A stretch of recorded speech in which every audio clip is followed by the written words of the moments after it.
Summary of the Canterville Ghost by Oscar Wilde.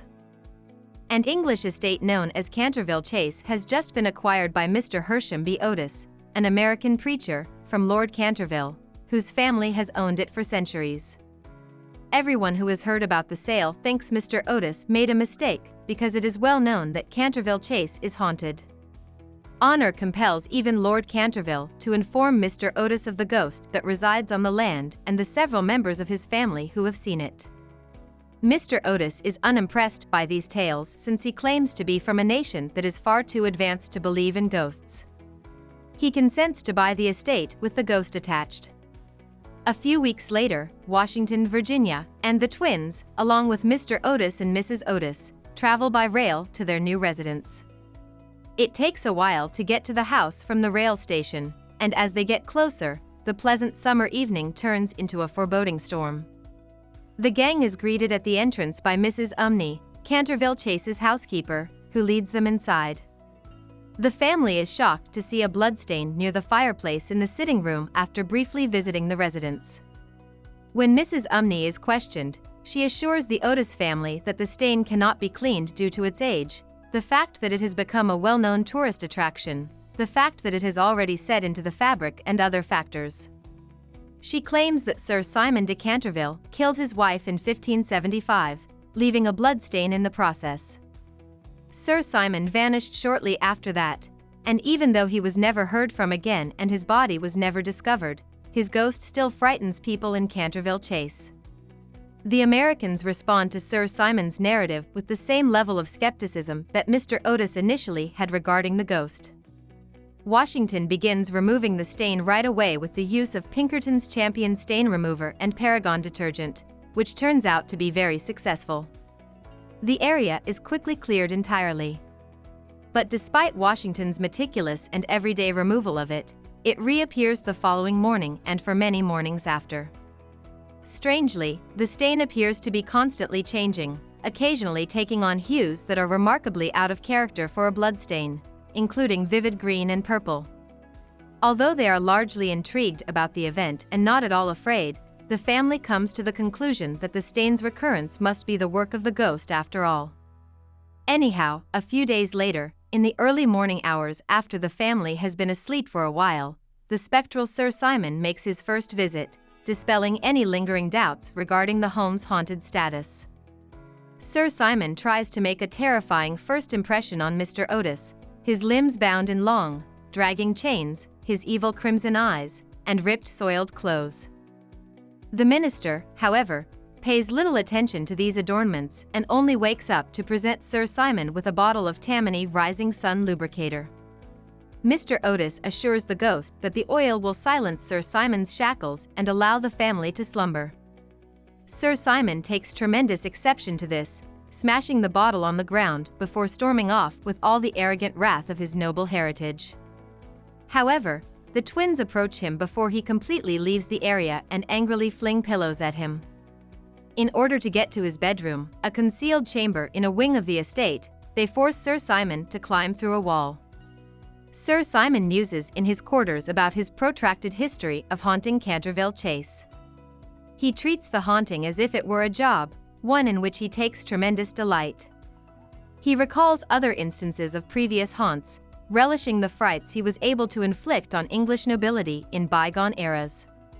He is even more perplexed about how he was so easily defeated by a few upstart Americans after recalling his victories. He makes a self-promise to exact revenge. Sir Simon decides to try to scare the Otis family by donning his ancient suit of armor and roaming the house with it after taking a few days to consider the best way to accomplish this mission. He waits for the family to fall asleep before executing his strategy. He shortly discovers, however, that the suit has grown too heavy for him to handle, and the only startle he is able to elicit is the loud clang as the armor hits the ground.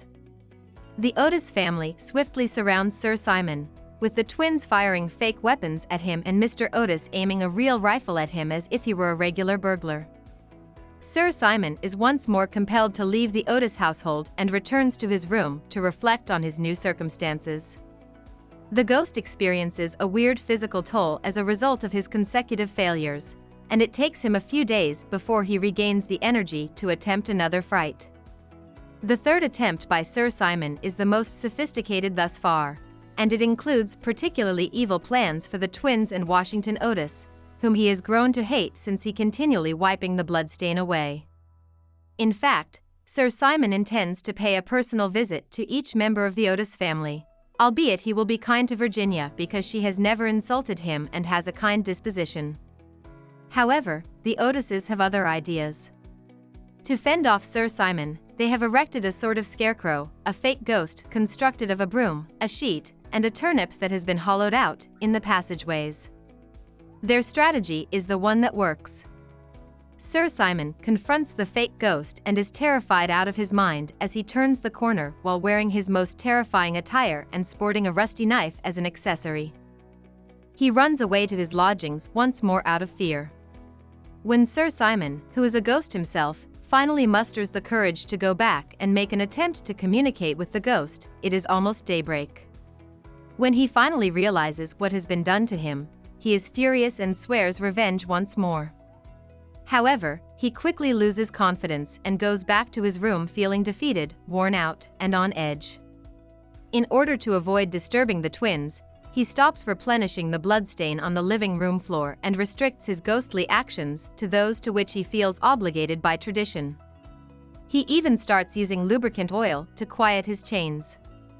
The twins, though, are persistent. They keep setting traps for Sir Simon in an effort to catch him, like pulling the thread down the hallway.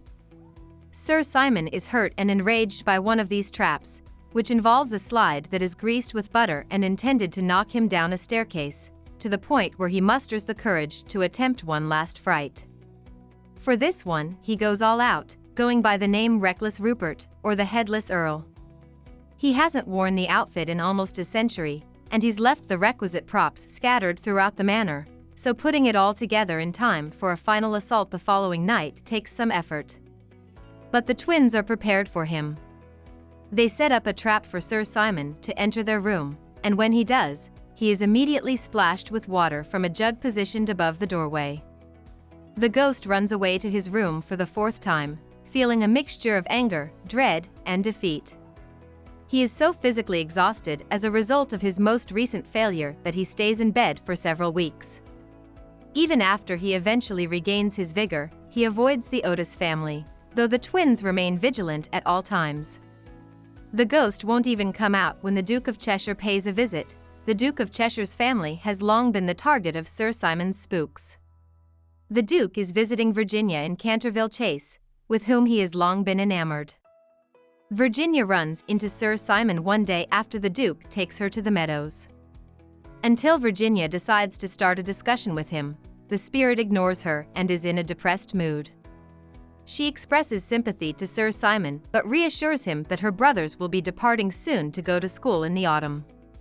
Though she assures the ghost that she does not like how her brothers treated him, Sir Simon has been quite evil of his own volition. She thinks that this would give him some relief. She claims, for example, that the ghost stole her paintings to recreate the sitting room bloodstain, which accounts for its oddly changing color, and therefore prevented her from painting the subject she desired. Sir Simon informs Virginia about a prophecy that predicts the circumstances under which he might be able to quit haunting Canterville Chase and go to his eternal rest during their lengthy conversation. A young, innocent girl is supposed to cry and pray for Sir Simon, according to the divination. It also states that the long-neglected almond tree on the site would bloom once more, letting the living people of Canterville Chase know that their prayers were answered. Sir Simon begs Virginia for assistance in the hopes that she would be the girl predicted by the prophecy due to her youth and virtue. Virginia concurs. The two vanish into a room that is off-limits in the house. Soon after Virginia's disappearance is discovered, a search party is sent, but to little effect. But eventually, she does come back, holding a strange, coffin-shaped package. Virginia informs Mr. Otis that the jewels in the box were gifts from the late Sir Simon, who gave them to her. She takes her family members to a hidden room on the estate where Sir Simon was starved to death by his in-laws and where his body was still lying there. In retaliation for Sir Simon killing their sister-in-law, his in-laws killed him. The twins' discovery of the blossoming almond tree serves as proof that Virginia's assistance allowed the ghost to finally find some peace. After informing the Canterville family of the events, Sir Simon's body is buried after a funeral is arranged. Lord Canterville declines Mr. Otis' request to restore Virginia's jewels, stating that both the spirit and the ghost's belongings were included in the sale of the home. Following her marriage to the Duke of Cheshire, Virginia dons the jewels when she sees the Queen of England. About the author. Oscar Wilde, an affluent Irishman, began studying the classics at Trinity College in Dublin when he was 17 years old. 3 years later, he matriculated at Magdalen College, University of Oxford. Although Wilde's studies at Magdalen were still mostly classical in nature, the burgeoning decadent movement and aestheticism still drew his attention. As a result, he gained a reputation as a bad boy that would accompany him throughout the rest of his life. Nevertheless, he received a bachelor's degree in classics and extremely good honors from Magdalen in 1878. In the same year, he released the poem Ravenna. For a while, Wilde moved back and forth between Paris, London, and the US, giving lectures often on the topic of aestheticism and producing plays and poems. He eventually got married and had 2 kids. Wilde worked as a magazine editor, journalist, essayist, dramatist, and writer throughout his life. However, because homosexuality was illegal at the time, he was charged with sodomy in 1895 and declared guilty by the state. He received a 2-year term of hard labor. Wilde did poorly in prison because it was outside of his former, affluent life. After a steady decline in health, he passed away in exile in Paris 3 years after being freed from prison. Today, Wilde is renowned for his wit and the snappy retorts that can be found all through the Canterville Ghost.